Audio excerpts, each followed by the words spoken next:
Mas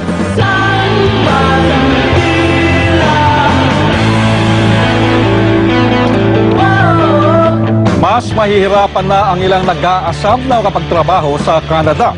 Ito'y matapos na magigpit sa pagpasok ng mga bagong skilled workers doon. Nabawasan na kasi ang bilang ng mga trabahong tuturing na in demand sa Canada. Nagbabandila si Jenny Reyes. Sa ilalim ng bagong panuntunan ng Canada, ibinaba na lang sa 29 ang dating 39 na mga itinuturing na in-demand o kailangang trabaho doon.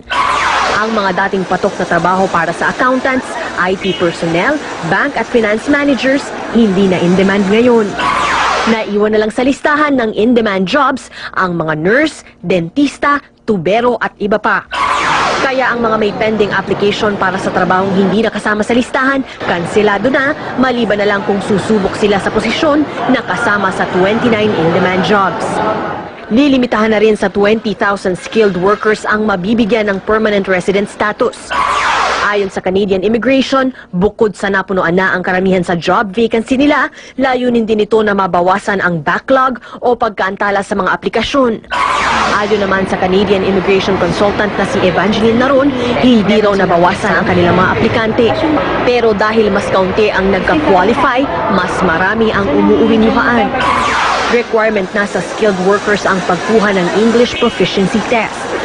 May advantage din ang mga marunong magsalita ng French o Pranses na isa sa pangunahing lengguwahe sa Canada.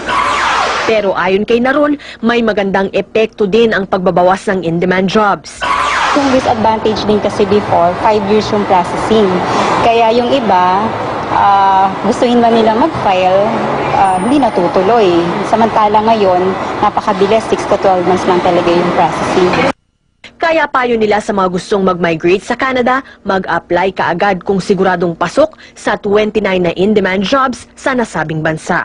Para sa Bandila, Jenny Reyes.